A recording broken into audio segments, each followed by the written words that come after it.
Towers అన్ని మునిగిపోయినాయి, ఇక్కడ సచివాలయం హైకోర్టు ఇదంతా మునిగిపోయిందని అంటారు, నిజమేనా? అన్ని బూటక ప్రచారం అండి. జగన్మోహన్ రెడ్డికి 11 సీట్లు ఇచ్చింది రాష్ట్రం అందుకునండి రాష్ట్ర ప్రజలు. నేను అమరావతి వాసిని మైనార్టీ జేఏసీ కన్వీనర్ని. నేను అమరావతి మునిగిందని టీవీలో చూసి నేను వచ్చానండి. ఇప్పుడే ఈ అంబాటి మాట్లాడేవాడు, కేతిరెడ్డి మాట్లాడేవాడు, ఈ వాటర్ మాటలు చూసి నేను డైరెక్ట్ గా ఇక్కడ లైవ్ లోకి వచ్చానండి.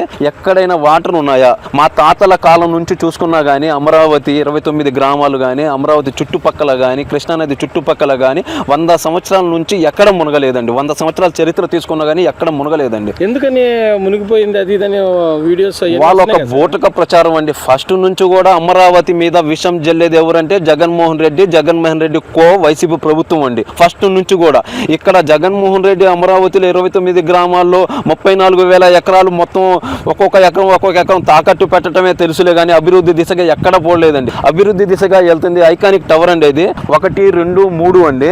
ఇది చూసుకుంటే హైకోర్టు అండి. పక్కన అంతా ఎవరు సెలవలేదండి. హైకోర్టు డైలీ జడ్జి గారు వస్తూ ఉంటారు, సెక్రటరీకి చంద్రబాబు నాయుడు గారు వస్తూ ఉంటారు, క్యాబినెట్ మీటింగ్ జరుగుతూనే ఉంటాయి, ప్రజలు తిరుగుతూ ఉంటారు. కొత్తగా 22,000 మంది వర్కర్స్ వచ్చారండి. ఇక్కడ ఎల్ఎన్టీ కానీ షాపూజీలో కానీ వర్కర్లు మీరు చూసే ఉంటారు. బిల్డింగ్స్, మినిస్టర్ క్వార్టర్స్ కానీ చేస్తున్న వర్కర్స్ వచ్చారు. ఇప్పుడు 45 అడుగుల లోతులో నుంచి వచ్చిందండి ఈ పిల్లర్స్. ఎక్కడైనా వాటర్ ఆగినవి ఉన్నాయండి మీకు?